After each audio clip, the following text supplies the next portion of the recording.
बिस्मिल्लाहिर्रहमानिर्रहीम। अस्सलाम वालेकुम डियर क्लास। हम लोगों ने data security and computer viruses का यूनिट नंबर 6 स्टार्ट किया हुआ है।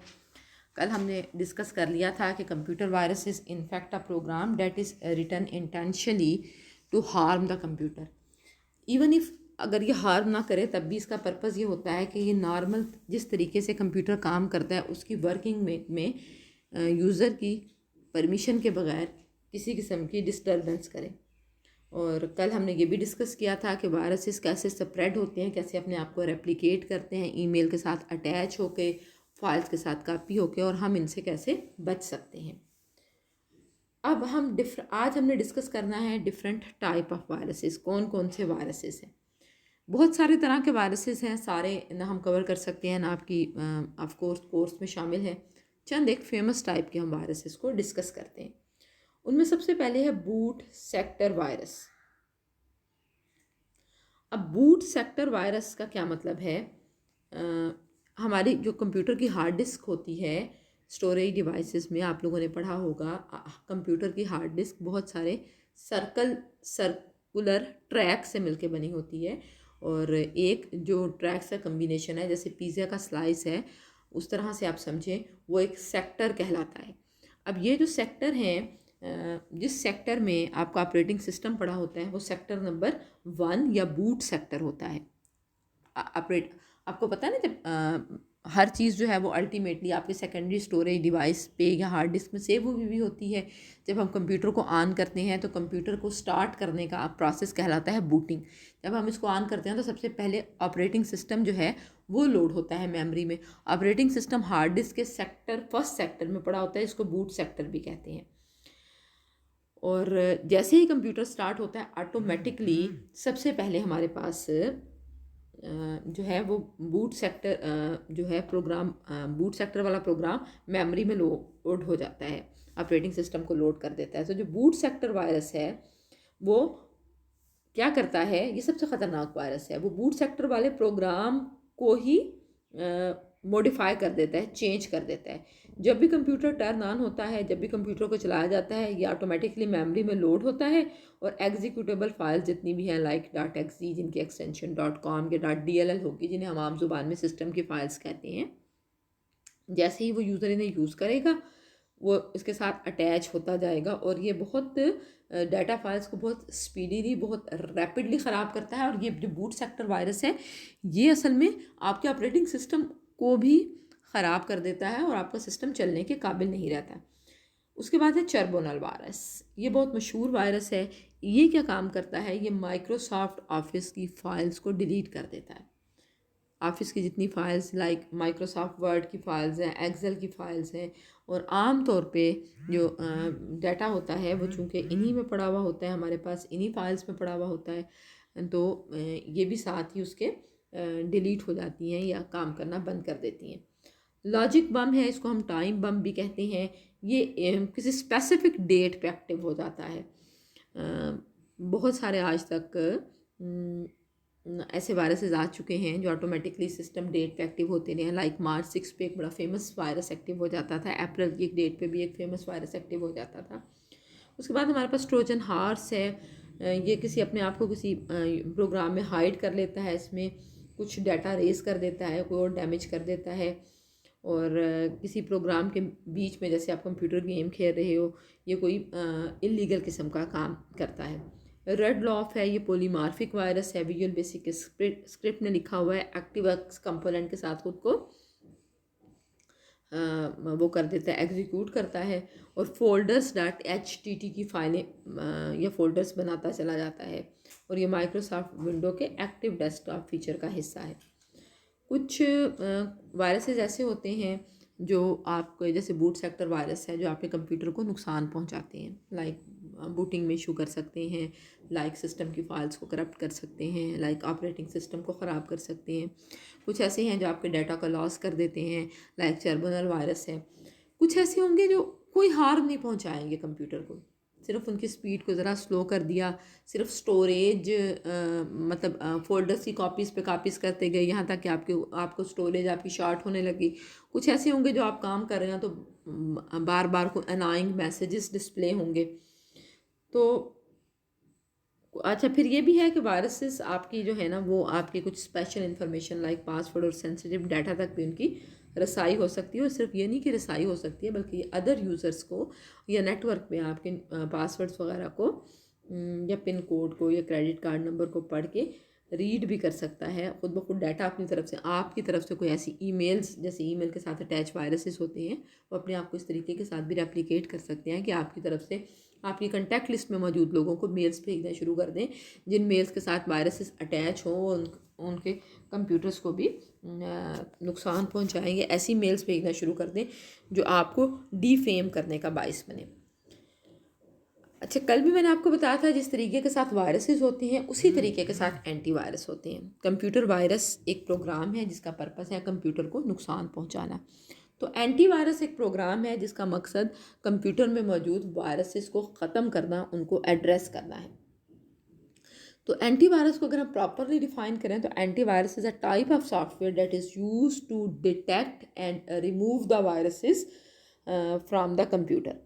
एंटीवायरस प्रोग्राम में contains the information about all the known viruses. उसके पास सारे वायरसेस की डेफिनेशन फाइल्स होती हैं और वो उन्हीं वायरसेस को रिमूव कर सकता है जिसकी एंटीवायरस उसके पास हों। बहुत सारी एंटीवायरस सॉफ्टवेयर्स मार्केट में अवेलेबल हैं। कोई एक सिंगल सॉफ्टवेयर तमाम वायरसेस को डिटेक्ट और रिमूव नहीं कर सकता। क्यों नहीं कर सकता? क्योंकि आए दिन नित नए वायरसेस बन और स्प्रेड हो रहे हैं। तो हमें एंटीवायरस प्रोग्राम्स को भी कंटिन्यूसली अपग्रेड करने की ज़रूरत है ताकि वो इन नित नए वायरसेस को भी डिटेक्ट कर सके। एंटीवायरस सॉफ्टवेयर ना सिर्फ कंप्यूटर में मौजूद वायरसेस को डिटेक्ट करता है बल्कि नए वायरसेस को भी आने से रोकता है। कुछ मशहूर एंटीवायरस सॉफ्टवेयर्स जो हैं, मैकेफे है, नॉर्ट्रॉन एंटीवायरस है और एवीजी सॉफ्टवेयर आजकल बहुत कॉमनली यूज़ होता है। अच्छा, एंटीवायरस सॉफ्टवेयर आपके कंप्यूटर पे लाजमी इंस्टॉल होना चाहिए, तभी आपका कंप्यूटर जो है वो आप उससे मुतमईन हो सकते हैं या आप उसको सेफ़ गर्दान सकते हैं। बेनिफिट्स के एंटीवायरस प्रोग्राम के, ये आपके कंप्यूटर का इम्पॉर्टेंट डाटा जो है ये उसको सेव रखता है। हर कंप्यूटर सिस्टम में कोई भी नई फाइल, खा वो ईमेल अटैचमेंट के ज़रिए है। खैर ईमेल सर्वर्स का तो अपना एंटीवायरस भी होता है, या वो आप यूएसबी से कॉपी होके आए या आप नेट से डाउनलोड करें, वो एक दफ़ा इसको चेक करेगा कि कहीं इसमें वायरस तो नहीं है। और फिर ये यूज़र को अलर्ट करता है इससे पहले कि कोई भी कंप्यूटर को डैमेज हो, ये यूज़र को अलर्ट करता है और अगर वो फाइलें जिनमें वायरस हो उनको क्वारंटाइन कर देता है। कोविड के हवाले से अब क्वारंटाइन की टर्म बहुत कॉमन हो गई है। उससे पहले क्वारंटाइन की टर्म सिर्फ वायरसेस के साथ एंटी वायरसेस और एंटीवायरसेस में ही सुनी पढ़ी लिखी जाती थी कि वो उन फाइल्स को अलग आइसोलेट करके रख देता है जिन फाइल्स में उसे वायरस का शक होता है।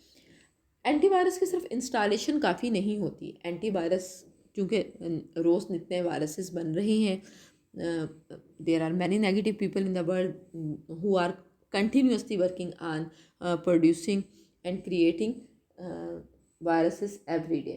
तो सिर्फ वायरसेस एंटीवायरस को इंस्टॉल कर लेना ही काफ़ी नहीं, बल्कि रेगुलर अपडेशन या upgradation of antivirus is also necessary. ये अपडेशन या अपग्रेडेशन सिस्टम को इस काबिल, एंटीवायरस को इस काबिल बनाएगी कि उसकी इंस्टॉलेशन या उसकी मेकिंग के बाद आने वाले सॉफ्टवेयर के साथ भी ये कम्पीट कर सके। Data is the most important resource for any organization. तो डाटा जब आपने कंप्यूटर में डाल दिया तो अब आपका डाटा जो है वो ज़्यादा vulnerable to different sort of attacks हो गया है। तो हमें उस डाटा को प्रोटेक्ट करना from all the sort of activities called data security. Different reasons की वजह से जो डाटा हमारा कंप्यूटर में मौजूद है वो ज़ाया हो सकता है, एक्सीडेंटली भी, ठीक है, कि कोई बैड इंटेंशन ना भी आपकी शामिल हो तो बाय चांस आपका डाटा लॉस हो जाए, और किसी बंदे की कोई बैड इंटेंशन, बुरी नीयत भी इसमें शामिल हो सकती है कि वो आपके डाटा को डिलीट कर दे। डाटा मुकम्मल तौर पे भी लॉस हो सकता है और पार्शली भी लॉस हो सकता है। कुछ ऑर्गेनाइजेशन यूज़र से डाटा लेती हैं और ऑनलाइन स्टोर करती हैं फास्ट सर्विसेज के लिए, जैसे क्रेडिट कार्ड कंपनी है, बैंक ऑनलाइन सर्विसेज प्रोवाइड करते हैं, ऑनलाइन रिजल्ट्स यूनिवर्सिटीज़ आजकल तो एग्ज़ामिनेशन तकरीबन ऑनलाइन हो रही है। तो इन सारी कंडीशंस में जो इदारे यूज़र्स का डाटा लेते और रखते हैं ऑनलाइन, वो इस चीज़ के लिए रिस्पॉन्सिबल हैं कि वो उस डाटा की सिक्योरिटी को सही तरीके के साथ मेंटेन करें। इम्पॉर्टेंस ऑफ डाटा सिक्योरिटी बहुत ज़रूरी है। अगर किसी भी ऑर्गेनाइजेशन का डाटा का लॉस होता है तो वो ऑर्गेनाइजेशन ना सिर्फ ये कि बहुत सारे मॉनेटरी नुकसानात से गुजरती है, बल्कि उसके अलावा उसकी रिप्यूट एट स्टेक आ जाती है। इस रिप्यूट के एट स्टेक आ जाने की वजह से, लाइक अगर किसी बैंक का डाटा लीक होता है, कोई इंफॉर्मेशन लीक होती है, तो ना सिर्फ उसका फिनंशियल लॉस हो सकता है बल्कि आइंदा के लिए उसकी रिप्यूट इतनी ख़राब हो जाएगी कि लोग उसमें पैसा रखने से या कोई इसके साथ इंटरेक्ट करने से डरेंगे। तो सबसे पहले तो हम ये देख लेते हैं कि किन किन तरीक़ों से डाटा की सिक्योरिटी वायोलेट हो सकती है।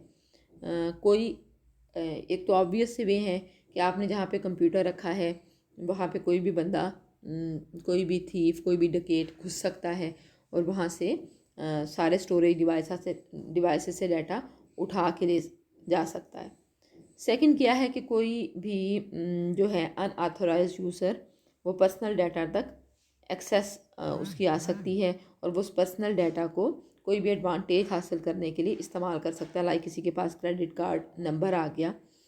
इसके अलावा कोई ईमेल का पासवर्ड अगर किसी को पता चल गया है तो वो आपकी ईमेल आईडी से लोगों को मेल भेज सकता है और नेटवर्क पे वायरस भेज सकता है, जिसकी वजह से नेटवर्क सारे को नुकसान हो सकता है। बैंक अकाउंट तक अनऑथराइज्ड एक्सेस हो सकती है किसी बंदे की। बहुत सारे रिक्वेस्ट भेज के नेटवर्क को कोई इतना बिजी कर सकता है कि वो क्या करे कि ना कर सके। नेटवर्क किसी भी काम कर सकता है। सिक्योरिटी ऑफ डाटा को वायलेट करने से क्या हो गया कि क्या होगा कि जो डाटा है वो ऐसे लोगों के हाथ लग जाएगा। अच्छा, अब ये सिक्योरिटी ऑफ डाटा वायलेट होगी तो क्या होगा कि डाटा जो है वो चुराया भी जा सकता है, ठीक है, डाटे में कोई तब्दीली भी की जा सकती, ठीक है, और डाटा को किसी और को इवन सेल किया जा सकता है। इस तरह का कोई भी काम किया जा सकता है। इसके बाद हमारे पास है डाटा सिक्योरिटी को जो डिफरेंट किस्म के थ्रेट्स हो सकते हैं, वो इंटेंशनल भी हो सकते हैं और अनइंटेंशनल भी हो सकते हैं। इंटेंशनल का क्या मतलब है कि कोई यूज़र इंटेंशनली आपके डाटा को कोई नुकसान पहुंचाए।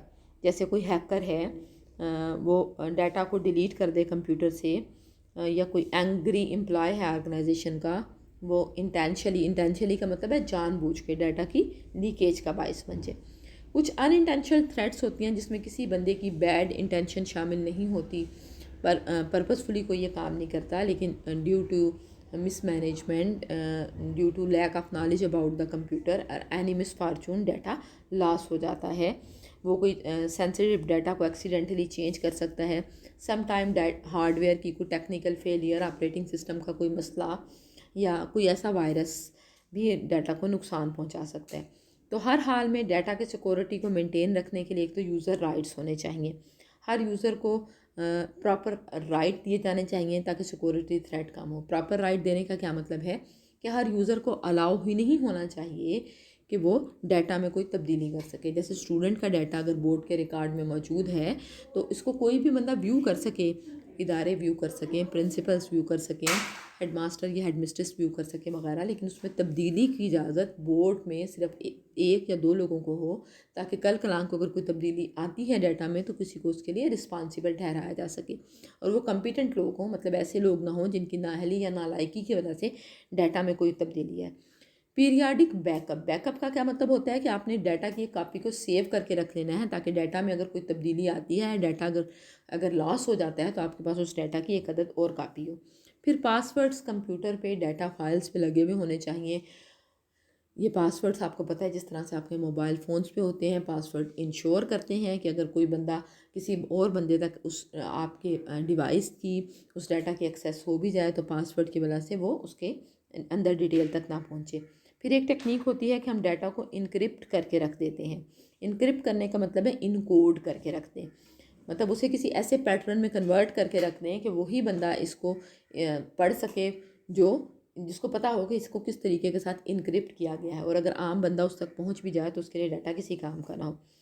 फिर आपको रेगुलर स्कैन करना चाहिए वायरसेस के, वायरस तो नहीं, और आपको सारे कंप्यूटर और ब्लॉकिंग स्टोरेज को किसी कमरे में लॉक करके रखना चाहिए ताकि कोई भी अनऑथोराइज्ड बंदा इस तक ना पहुंच सके। इन सारे तरीक़ों से हम कंप्यूटर की सिक्योरिटी को प्रॉपरली मेंटेन कर सकते हैं। तो आज हमने देखा कि कंप्यूटर वायरसेस किस किस तरह के होते हैं, ठीक है, और हमारे लिए क्यों ज़रूरी है कि हमारे पास एक एंटीवायरस इंस्टॉल हो, और कंप्यूटर की सिक्योरिटी को जनरल थ्रेट कौन कौन से हैं। ओ